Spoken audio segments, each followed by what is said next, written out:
Indapni dan untuk Allah turunkan ridhonya, Allah turunkan rahmatnya.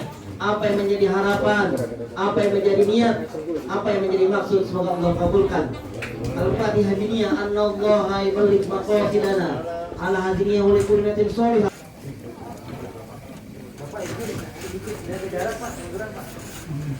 Bismillahirrahmanirrahim. Assalamualaikum warahmatullahi wabarakatuh. Namun tidak mengurangi rasa hormat dan rasa bangga saya. Baiklah, saya selaku pembawa acara sebelumnya perkenalkan, nama saya Muhammad Ali Imron yang akan memimpin acara kampanye pada siang hari ini. Untuk susunan pada hari ini, yang pertama adalah pembukaan dengan membaca suratul Fatihah.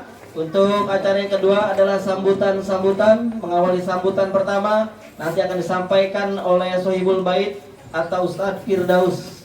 Di Kelurahan Pondok Pucung, saya ditemani oleh kader Partai Golkar, kemudian juga dihadiri oleh 30 sampai 40 peserta kampanye yang sesuai dengan aturannya itu batas maksimalnya sampai 50. Hari ini saya berkampanye, kemudian saya tawarkan program-program kerja yang tadi sudah saya sampaikan di bidang infrastruktur, pendidikan, dan kesehatan. Itu yang saya lakukan hari ini.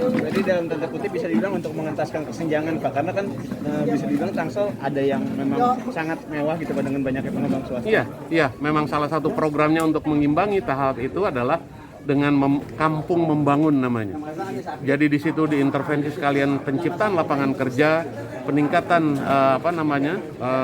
kegiatan ekonomi masyarakat, dan tentunya fisik sarana dan prasarana masyarakat di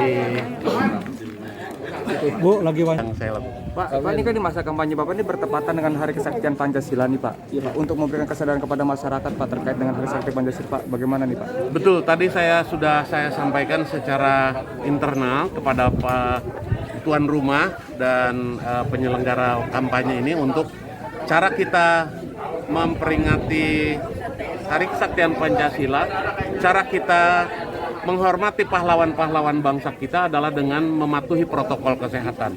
Saya tidak ingin ada pelanggaran sedikit pun di dalam kegiatan kampanye saya, semata-mata dalam kerangka kesadaran kehidupan berbangsa dan bernegara. Itu yang tadi saya sampaikan. Pak, tadi kan ngomong infrastruktur pendidikan Pak. Kita tahu COVID ini belum sampai kapan masa pandeminya. Apa sih Pak yang akan didorong untuk infrastruktur pendidikan di tengah pandemi COVID yang masih melanda Pak? Kegiatan atau definisi sekolah harus kita perbaiki, harus kita perluas.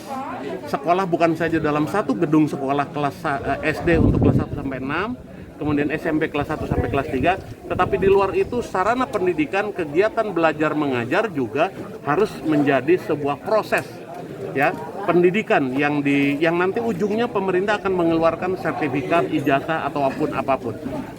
Misalnya taman bacaan masyarakat. Kenapa tidak kemudian di situ diperluas, bukan hanya anak-anak yang belajar membaca atau kegiatan membaca, tetapi mungkin kejar paket A, B, dan C juga dapat dilakukan di tempat-tempat taman bacaan masyarakat. Di perpustakaan di masjid. Kalau yang sudah ada perpustakaannya, maka perpustakaan itu diperluas menjadi sebuah sarana dan prasarana pendidikan. Yang belum kita lengkapi dulu perpustakaan di masjid-masjid itu sendiri. Sehingga masjid bukan saja, karena masjid sudah mengumpulkan orang. Masjid, masyarakat sudah tahu di situ tempat berkumpul orang. Kita lengkapi wifi-nya, kita lengkapi perpustakaannya, kemudian dia menjadi sarana belajar. Pak Ben, kita tahu Tangsel ini kan terdiri dari berbagai macam suku ya, agama Pak. Nah, terkait dengan peristiwa kemarin Pak yang di Pasar Kamis Pak, penodaan tempat ibadah. Ya, apapun alasannya, penodaan terhadap tempat ibadah saya sangat mengecam keras.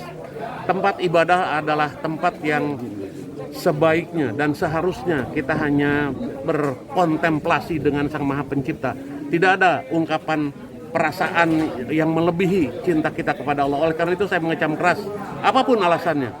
Menurut dia benar, tapi menurut hukum masyarakat itu tidak benar. Saya tidak berharap itu akan terjadi di Kota Tangerang Selatan.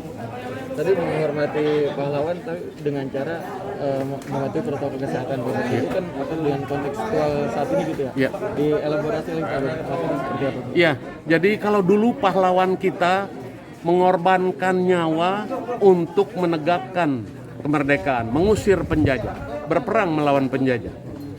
saat ini pengorbanan kita bagi menegakkan NKRI adalah dengan mematuhi protokol kesehatan supaya masyarakat tidak menjadi korban karena kelalaiannya atau karena sifatnya yang tidak peduli, tidak abai, ya, tidak mematuhi protokol kesehatan. Saya kira disiplin ini harus kita menjadi sikap dan perilaku masyarakat kita. Itu cara menghormati pahlawan di era pandemi corona sekarang ini. Jangan lupa subscribe ya.